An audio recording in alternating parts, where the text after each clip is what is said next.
Salam SN, ketemu lagi dengan saya Agus Harizal Alwi Cikmat, pemimpin redaksi Suara Nusantara dan koran sn.com. Dan pada episode ke-36 hari ini, tanggal 16 Maret 2022, kita ulas berita. Dan pada ulas berita, seperti biasanya saya ditemani redaktur pelaksana Dedi Suhendra. Malam, Ded. Malam, Kak. Apa kabar? Baik.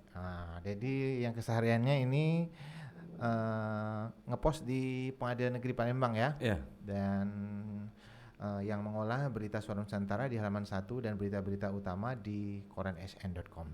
Dan untuk ulas berita malam ini kita tadi udah ngobrol ya. Untuk sesi pertama kita mengulas tentang OTT di Muba, Kak. Perkembangan perkara dugaan suap OTT proyek di Muba. Oke, dan pada sesi kedua kita agak mengupas tuntas dugaan korupsi di kredit di BSB ya. Yang kedua ya. Dan ini menjadi berita yang viral di Suara Nusantara dan koran sn.com. Oke, kita langsung saja ke sesi pertama, Ded.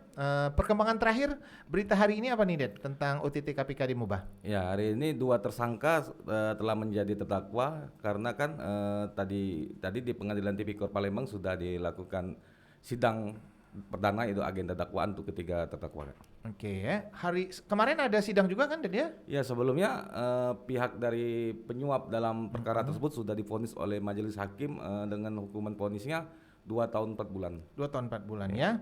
Dan untuk penikmat lensa SN ketahui bahwa berita perkembangan OTT KPK di Muba ini sangat ditunggu-tunggu ya.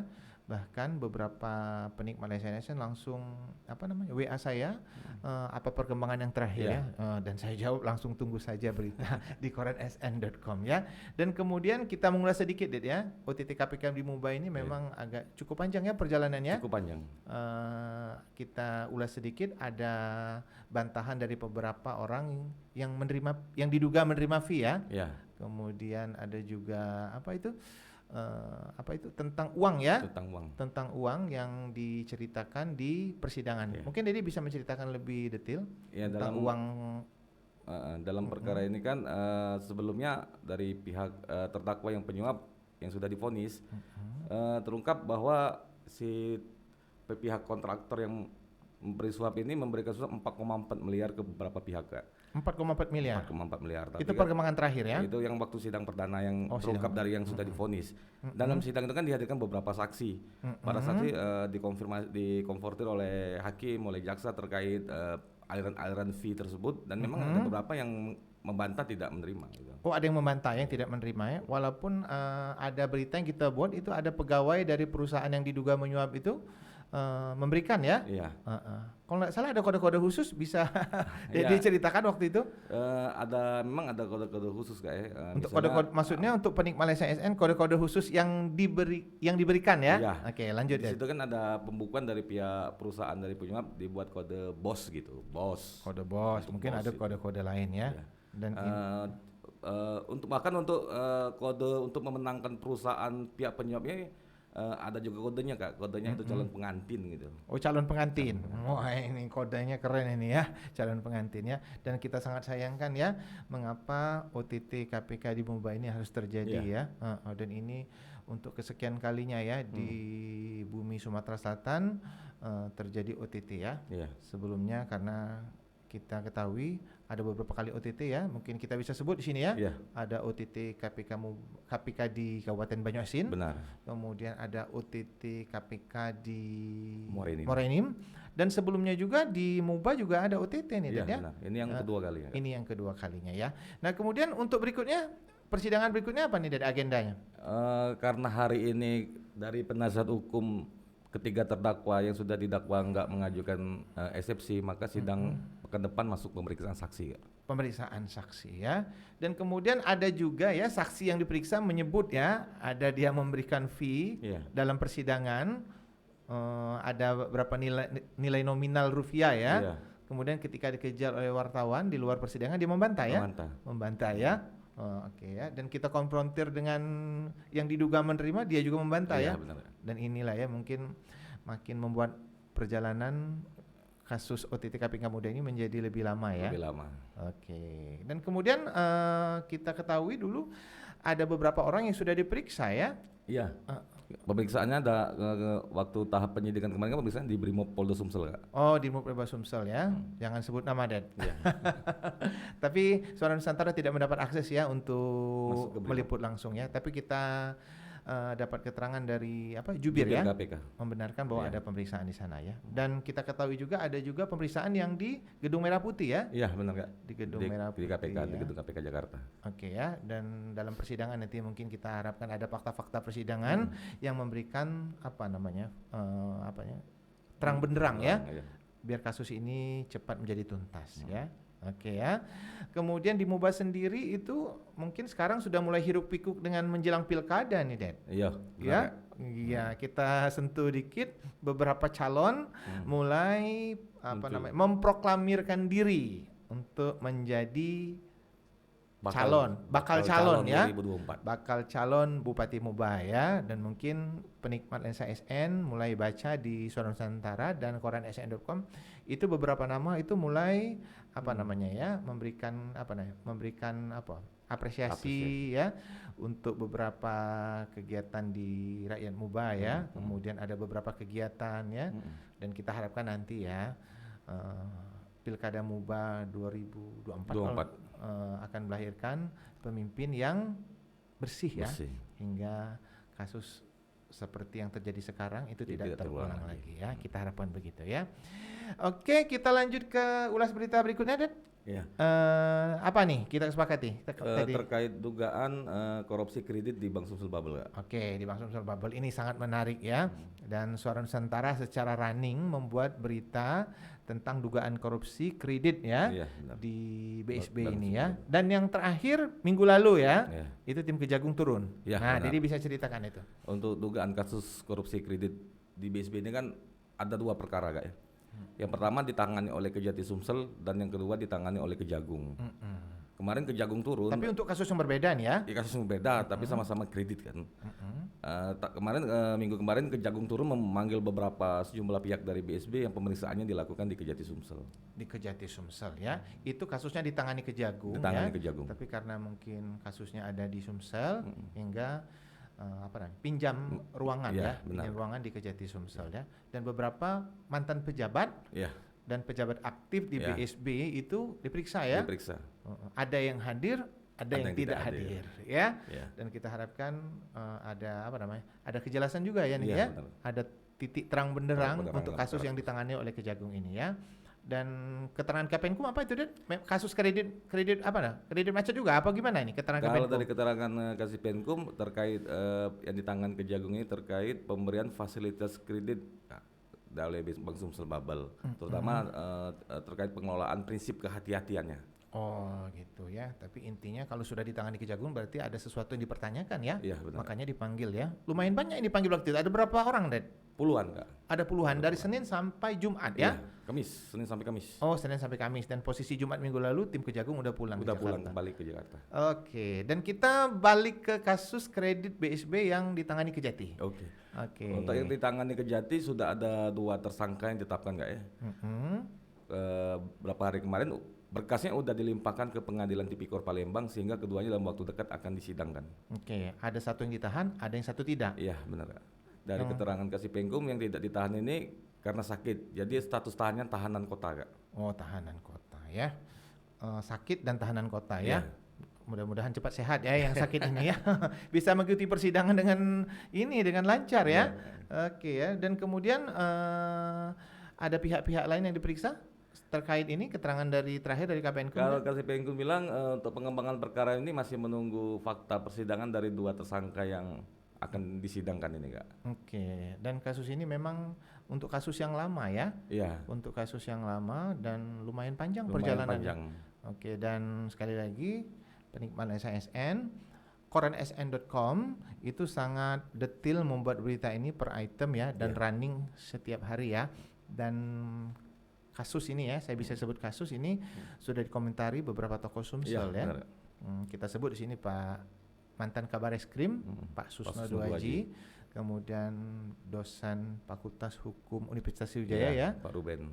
doktor ya. Iya, Dr. Ruben. Kemudian teman Dedi itu yang Ibu Sri Sulastri dari Sulastri UIN. di dari Universitas Muhammadiyah Palembang ya, dan mereka berkomentar intinya juga berharap kasus ini dituntaskan ya. Dituntaskan dan pengembalian kerugian negara rakyat Sumsel kembali Kak. Oke, dan ada komentar dari Pak Susno Duaji yang sering kita buat ya, itu kasus ini bisa membuka apa katanya, Dek? Bisa membuka perkara kredit-kredit lainnya Kak di BSB. Ya. Dan secara khusus Pak Susno pernah menyatakan ini dengan Suara Nusantara ya. Oke, kalau Ibu Sri Sulastri waktu itu berkomentar apa? Masih ingat nggak, Dedi? Untuk Ibu Sri dia mengomentari terkait turunnya Kejagung ke Kejati melakukan transaksi karena menurut Ibu Sri Sulastri tim Kejagung turun berarti perkara ini menjadi atensi bagi Kejagung nggak? Nah ini ya, oke. Kalau Pak Ruben waktu itu masih ingat, Dedi? Pak Ruben terkait dugaan kasus ini yang jelas dia bilang tersangkanya tidak tunggal ya, akan banyak tersangka lainnya gitu Kak. Oh itu ya statement Pak Ruben ya, dan kita lihat saja ya nanti ya. Oke, dan seperti biasa pada Ulas Berita kita ditemani tim kreatif ya. Tim kreatif yang pertama Maggie Chung. Oke, yang kedua Ilham. Ada komentar dari penonton Lensa SN, mungkin mereka pengen melihat face dari Maggie dan Ilham ya. Tapi kalau penikmat Lensa SN berteman Instagram dengan koran SN itu sering wajah mereka warawiri ya. Ya. Dan berteman juga di IG Maggie dan Ilham ya. Untuk IG-nya nggak bisa disebut sini ya. Oke ya. Oke, intinya mereka berdua adalah adik-adik mahasiswa yang bekerja paruh waktu ya. Dan mereka juga mengelola kanal YouTube di kampus masing-masing ya. Benar itu Maggie, Ilham? Ya, mereka senyum-senyum ini ya. Untuk yang cewek mereka ganteng-ganteng nih. Siapa tahu ada yang pengen berteman ya. Oke, lanjut lagi ke kasus BSB tadi, Dan. Nah, perkembangan yang terakhir apa lagi nih? Sidang kapan ini, Dan? Untuk sidangnya sendiri masih menunggu penetapan dari majelis hakim nggak ya? Sebabnya prosesnya tuh begitu berkas perkara diterima oleh Pengadilan Negeri Palembang nanti akan dibentuk tim majelisnya oleh Pak Ketua, oleh Ketua PN nanti Ketua Majelis Hakim terbentuk baru majelis hakim yang menentukan jadwal sidangnya. Oh belum ya, belum terjadwal ya? Ya kalau biasanya sih tidak lebih dari 14 hari Kak. Tidak kalau yang sudah kemarin setelah ditetapkan ya, dan kita harapkan dari fakta persidangan itu muncul ya, fakta-fakta yang memang bisa membuka ya tabir ada apa dari dibalik semua kasus ini ya. Oke, Dad. Kemudian kita menyentuh dikit ke yang selalu menjadi viral dan berita utama di Suara Nusantara tentang dugaan korupsi di masjid pembangunan Masjid Sriwijaya ya. Dan semalam itu dikomentari khusus oleh Roy Riyadi ya. Kebetulan Roy Riyadi ini menjadi tamu khusus semalam di Lensa SN. Selamat malam Pak Roy, Assalamualaikum. Dan hari ini dilantik menjadi Kajari Kota Prabu Muli ya. Semoga semakin cemerlang karirnya ya. Nah kita langsung ke dugaan korupsi Masjid Sriwijaya. Dan? Ya dari 6 terdakwa yang masih dalam proses persidangan sampai saat ini kan jaksa penuntut umum Kejati Sumsel masih menghadirkan saksi-saksi di persidangan guys. Oke ya. Dan terakhir keterangan dari Kasih Penkum bahwa untuk pengembangan perkaranya juga masih menunggu fakta persidangan dari 6 terdakwa yang masih menjalani proses persidangan di Pengadilan Tipikor Palembang. Tapi kita sentuh sedikit bahwa dari keterangan beberapa saksi yang dihadirkan memang tanpa proposal ya? Iya benar Kak. Jadi perkara ini diakui oleh para saksi bahkan yang sudah beberapa pihak yang sudah divonis memang nggak ada proposal di tahun 2015 dan 2017 nggak ada proposal. Padahal kan dari Permendagri dari fakta persidangan untuk pemberian hibah itu tahun sebelumnya 1 tahun sebelumnya udah ada proposal masuk gitu Kak. Tapi itu nggak ada ya. Nggak ada. Dan sangat disayangkan juga ya kita mengulas sedikit ke belakang bahwa dana hibah yang untuk pembangunan Masjid Sriwijaya ini ternyata ada yang dibagi untuk fee ya. Iya benar Kak. Itu sudah diungkap itu di persidangan. Sudah diungkap ya. Walaupun kalau penikmat Lensa SN ketahui ada beberapa penerima fee yang sudah kita buat ya. Dan kita tunggu saja ya, mungkin ada saksi atau ini keterangan bisa membuka siapa saja penerima. Keterangan dari Kapenkum bahwa tunggu ya katanya. Tunggu di fakta sidang. Fakta persidangan para penerima fee ini ya. Sangat disayangkan uang masjid malah dijadikan fee ya. Iya Kak. Ya sangat disayangkan, dan ini juga disayangkan dan membuat prihatin seorang jaksa JPU Kejati ya. Jaksa penuntut umum Kejati. Roy Riyadi. mengapa uang masjid itu dikorupsi. Sangat disayangkan ya. Kemudian dia juga bercerita ya kenapa menjadi berat ya menangani kasus ini ya. Iya. Energinya terkuras karena begitu banyak saksi dan mungkin begitu banyak data-data yang harus dibaca dan dipelajari ya. Dan kasus ini menjadi sangat panjang ya. Oke, tim kreatif bagaimana? Sudah cukup waktu kita? Oke ya. Ada lagi mau disampaikan tentang dugaan kasus Masjid Sriwijaya, Dan? Sidang besok apa nih? Sidang besok untuk 2 terdakwa di Masjid Sriwijaya, Kak. Oh, ada ya? Ada. Dan ini seminggu berapa kali sidang nih, Dan? Seminggu 2 kali, berarti untuk dari 6 ini 2 kali, 4 kali. 4 kali persidangan. 4 kali ya. Dan dari info yang kita dapat bahwa persidangan itu berlangsung sampai malam ya? Iya benar, Dan karena itu saksinya kan banyak. dan sangat melelahkan ya. Dan mudah-mudahan kasus ini menjadi pembelajaran bagi kita ya, untuk hati-hati dalam pengelolaan uang ya. Terutama semalam disentuh sedikit oleh Pak Roy, dana hibah ya, dana hibah Masjid Sriwijaya sangat disayangkan ya.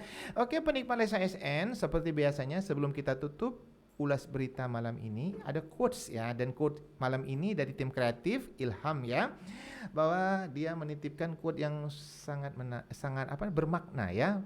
Dunia ini dipenuhi dengan orang-orang baik. Ketika Anda tidak menemukan orang baik tersebut, jadilah salah satunya.